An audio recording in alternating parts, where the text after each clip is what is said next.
What's up, you guys, and welcome back to my YouTube channel. I know it's been over a week and Pride Month's already over, and this video is extremely late. We are here still finishing this Pride Month videos with my last one, which is the color purple. I was just going through some personal stuff in my life, and I couldn't sit down and give you guys a real video. Like, I have sat down a few times to film it, and honestly, it was just like, it didn't feel right.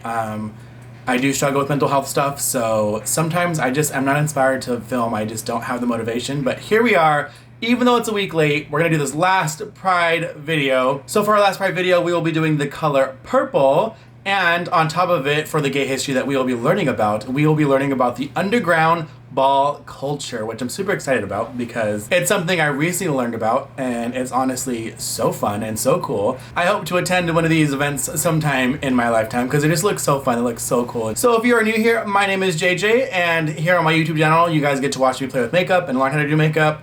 Today, I kind of did like where I put the base for my eyes. It's kind of like in a different shape than I normally do. Trying something new. I don't know how it's gonna come out. I normally will go all the way up, right up to the eyebrow, but I've kind of left a little bit of room, so there's kind of like a little swoop here at the end. I don't really know how well that's gonna go. Like you guys know, we try new things. Sometimes they work, sometimes they don't. So let's just get this video started. And if you haven't watched any of my previous videos, especially for Pride Month, go ahead. Links will be down below for my last video, and go on to my channel and you guys can watch all my other videos that I have. Let's stop talking. Let's get this video started. Let's do this. So for some of you that are wondering, JJ, what is underground ball culture? What are you talking about? What is this? Well, let me show you.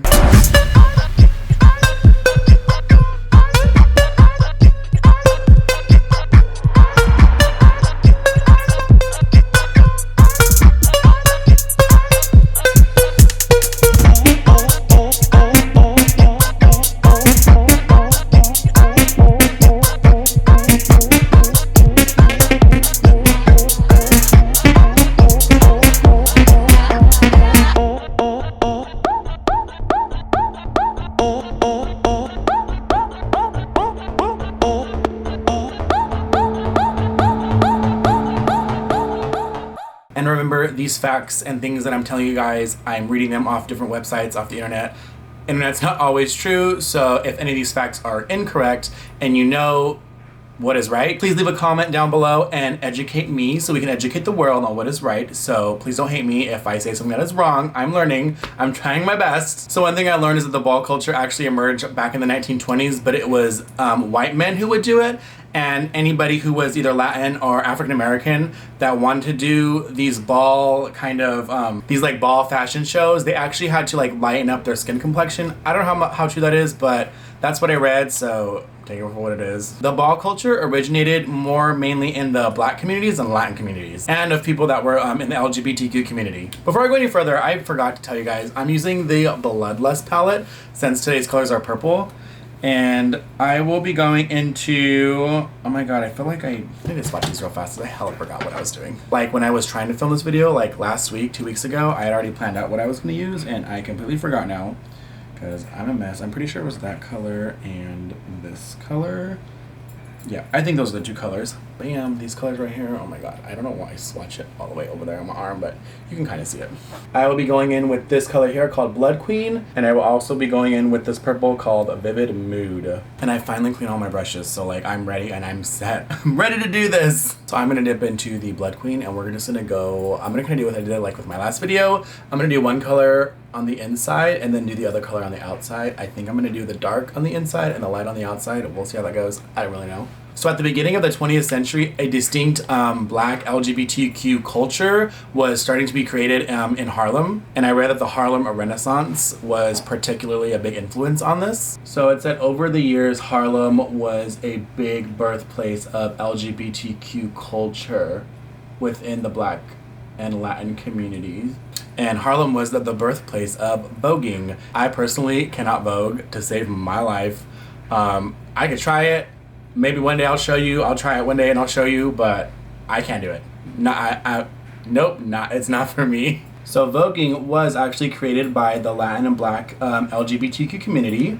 So between the 1960s and 1980s, these underground like drag competitions kind of evolved into more of like a voguing style, like dance-offs, like battles. So during these battles or dance-offs, you were part of what was called a house. And you guys would compete and you would win. At the end of the night, you'd win trophies. There'd be different types of categories. A lot of, if you haven't seen it, go watch Pose. It's on Netflix. I believe there's seasons 1 and 2 on it. It's a really good show. It's about living, I think it's set in the 90s, the 80s or 90s. It's about like, you know, the LGBTQ community, these underground ball competitions, and, you know, the AIDS epidemic, and just all this, and just being trans.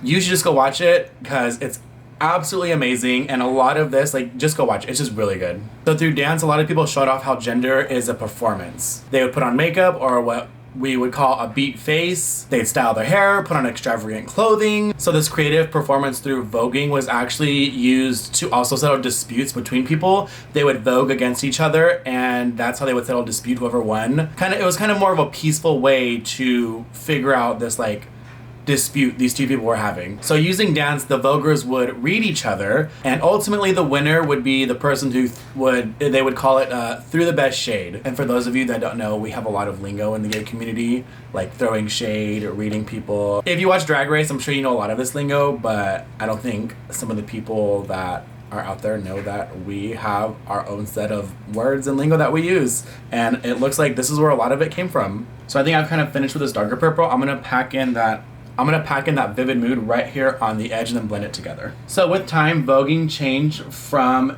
the old way. It was more emphasized on hard angles and straight lines, and then it evolved into the new way around the late 80s. And it added elements like the catwalk, the duck walk, spinning, and enhanced hand performances. Like this, like, I even see on TikTok, they'd be like, there's like people that like teach you how to vogue, and they like do all these crazy hand things, and it's like, I'm not coordinated enough. Honestly, if I'm being honest, excuse you, I would hit myself in the face. I'd be out there like, let's do this, and bam, I'd give myself a black eye. I couldn't do it.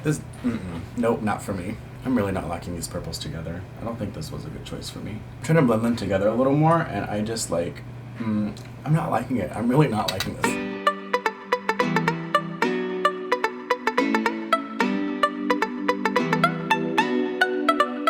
don't know how I feel about this. It's not going as I planned. But then again, when does it ever go as I planned? So apparently there's a documentary called Paris is Burning. It's about the history of voguing, and it's from the I think it's the 1980s that it came out. I don't know how I feel about this. I'm really not happy about this. To me, it just looks like one shade of purple. I think I maybe went over too far with the dark one, or I should have just went with a completely different shade of purple. I have no idea. I want to do something a little right here in the inner corner of my eye, but then again, I feel like I want to mess it up. I always mess it up. I just put a little sparkle in there, and I know it's not going to go well. I know it's not. I don't know why I set myself up for failure. I'm going to take this sparkle purple, and I kind of want to like outline around and see what it looks like. I feel like it's not gonna work.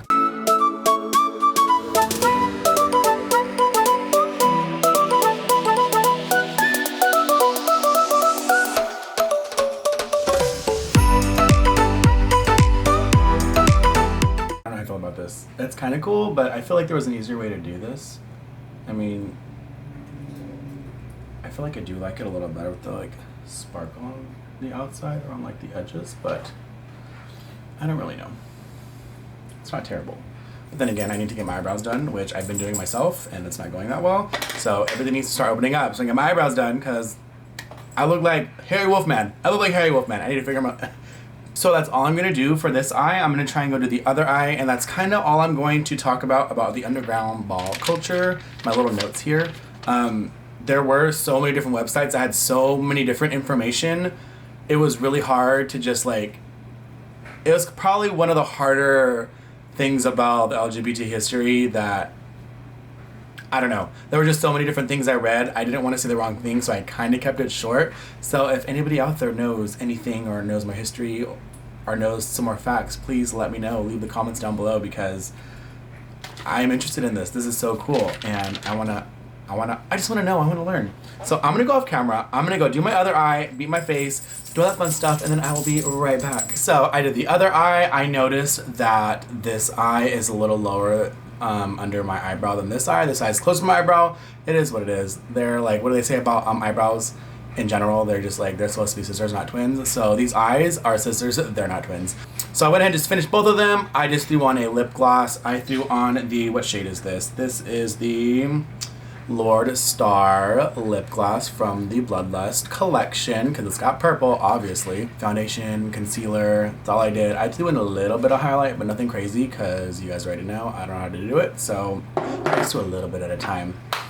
Well, I guess that's it. That is the end of my Pride series, even though we're a week late with this last video.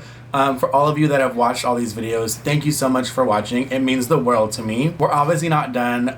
As you have seen, if you watch my other videos, I usually have a guest that comes and does the same color I do for the week, and they have like a special message for you guys. So before I send it off to my friend Gabby, I want to say thank you guys so much. Make sure you hit subscribe. Make sure you hit that like button. All that fun stuff. Follow me on social media. It'll be linked somewhere and everywhere. Instagram, TikTok. What else do I use? Snapchat. That's it. Snapchat. Yeah, so thank you guys again so much for coming to hang out with me. I do have future videos planned. They are already filmed, so hopefully we can keep this ball rolling of videos coming out maybe once a week. If not once a week, twice a week, because I feel like once a week's a lot. I do, like I've told you guys, I have a full-time job. I have a life outside of doing this, so it's really hard to sit down, because doing YouTube and filming videos, it's time consuming. It literally takes like 2 full days, and it's really hard when I have all these kinds of stuff going on. So thank you guys again so much for hanging out with me, and I'm gonna pass it over to my friend Gabby. Thank you, Juan, for introducing me. Like you said, my name is Gabby. And yeah, I remember when Juan first reached out to me and asked me if I wanted to be part of this collaboration. I was like, yes, can I pick my color? And he was like, sure, what color do you want? And I said, purple. Purple is my favorite color. Purple is associated with royalty, luxury, and power. And those are my 3 favorite things. Clearly. I'm gonna talk about my look, of course. This is my little look. Blend. Whoa. Yes, this was my look. I created this look with the James Charles palette. And if I can open this, I used these 3 colors right here. And I went in with the Jaclyn Hill Volt Armed and Gorgeous, and I went in with this color VIP. Yeah, so we're gonna talk about a story that made me realize that the LGBTQ plus community meant a lot to me, and why it meant a lot to me. As you know, Juan is a family friend. He is an amazing person. He is friends with a family member who is part of the LGBTQ community. And this is a story about him, not one, but my family member. I was like 12, 13 years old, and I was in junior high. And this girl had came in to class talking about somebody who sounded familiar. I vaguely remember the conversation, her calling him the F word and like dragging his name, and I was just like, I don't appreciate that. So I fought her. That's probably a little ghetto, but I fought her. And I realized then that I loved this human so much that I should be educated on what is going on. Why did I defend myself? Because why did I defend him? Because when I got pulled up to the office, that was one of the questions that were asked. And it was worded so weird. And I just remember thinking to myself, like, I don't even know why, aside from him being family and me, like, loving him, why I decided to stand up that in particular day. And I still stand up for everybody in the part of the LGBTQ community. I remember not being able to say anything other than he was my family member, and I didn't like her talking like that about him. I knew nothing about the community. I knew nothing about what it was like to be this. Like, I can't put myself in their shoes, obviously. So I had to educate myself. I was younger, and as I was getting older, I saw all these people that were literally treating the people that I loved so unfairly. They were doing them so dirty, you know what I mean? Like, verbally, subliminals, whatever it was just like, wow, this shit is wrong. What are they doing? They're loving somebody of the same sex. They're loving somebody that doesn't identify as anything. You're cool. You can crack a few jokes. Like, I remember being that person that was like so stuck up about it. I was like, you guys are childish. And yeah, I think, yeah, and so I became open-minded. I remember asking a lot of questions like, why, or yeah, I think I did ask why. Why? I remember a question like, am I, like, how do I know? Is anybody else? And I remember being told like, oh, it's not my place to tell you. They'll tell you when they're ready, yada, yada, yada. And I was like, all right, that's cool. And now that I'm close to being 20, I have a lot of family and friends that are in this community. And if I didn't decide to stand up that day and just kept letting that girl talk about everybody, I would not have met these amazing people, because I would have been close-minded like her and not understand that everybody just wants to love and to be loved. That's it. Literally. I wouldn't never understood that if I didn't sit there and run into that situation. And I definitely wouldn't have met my best friends, Daniel and Alfredo, because if I moved out here with that same mindset, I probably would have been, yeah, not friends with them and been closed off and not worried about what they were doing. And I'm so glad that I'm not, and that I'm able to be their friends and able to go out and do things with them, because I love them and I love my family and friends that are part of the community too. Like Christina said, her DMs are open as well as mine. I know that a lot of you guys probably don't know me. This is probably your first time ever seeing me on Juan's page, even on Instagram. But that's okay. I'm here for everybody. I'm always on my phone 24/7. So if I'm not replying, text me again and I'll text you right back. DMs are open. Snap is open. Messages are open. Whatever it is, you need somebody, you want to talk to somebody that doesn't know you, that's fine. I'm here. I could be a little therapist. I could be somebody, try to give you some advice. I don't know.